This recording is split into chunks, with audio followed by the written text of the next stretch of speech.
Kampus Penerbangan Bali atau Bali Aviation Training Center atau BATC menggelar kuliah umum generasi hebat bagi mahasiswa baru di Denpasar pagi tadi. Kuliah umum dibuka Kepala Dinas Sosial dan Tenaga Kerja Kota Denpasar, Gusti Agung Rai Anom Suradi.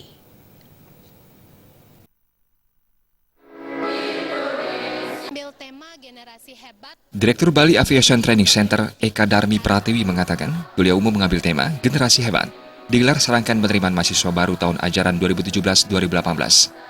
Kuliah umum diikuti 210 orang dari program Airport Handling Management dan 40 orang dari program Aviation Security. Kuliah umum bertujuan menanamkan disiplin, sikap mental dan semangat mahasiswa baru dalam mengikuti kegiatan belajar mengajar di Bali Aviation Training Center. Harapannya dari kegiatan ini, ketika mahasiswa menyelesaikan pendidikan dan pelatihannya, mereka bisa diterima bekerja di berbagai perusahaan penerbangan.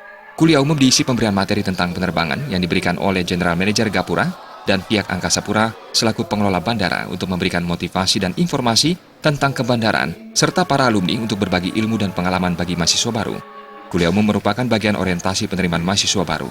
Sebelumnya digelar acara English for Fun, dan setelah ini dilakukan classroom untuk training di bandara. Kami ingin anak-anak ini menunjukkan disiplin, sikap mental mereka dan semangat mereka untuk mengikuti kegiatan belajar di BATC.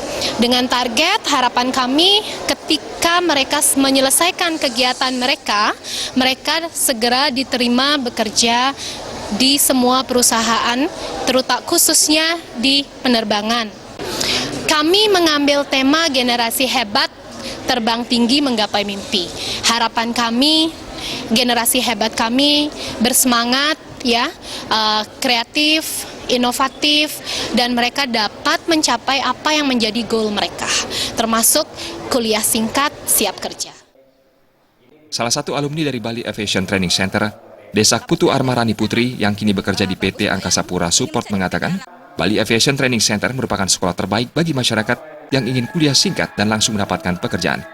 Kampus BATC ini sangat bagus untuk yang ingin mencari pekerjaan langsung setamat SMA. Ini benar-benar 99,9% diterima bekerja. Saya habis ujian langsung melamar dan langsung kepanggil, setelah langsung diterima bekerja di Bandara Internasional Igusti Ngurah Rai. Kepala Dinas Sosial dan Tenaga Kerja Kota Denpasar, Gusti Agung Rai Anom Suradi mengatakan, masa orientasi mahasiswa BATC ini bermanfaat sekali dalam menumbuhkan pendidikan moral dan karakter, sehingga nantinya output lulusan tidak hanya cerdas dan pintar secara keilmuan, tetapi juga berkarakter dalam persaingan di dunia kerja. Itu tidak bisa kita anggap sepele pendidikan karakter itu. Menurut saya justru keberhasilan orang itu dalam dunia kerja harus lebih banyak punya pengetahuan soft skill ini, karena karakternya yang lebih penting. Setelah kuliah umum ini, pada 28 Mei mendatang akan dilakukan outbound bekerjasama dengan JCI di lapangan Lumintang Denpasar untuk berbagi ilmu dalam mempersiapkan menjadi generasi hebat. Suparyana dan Indra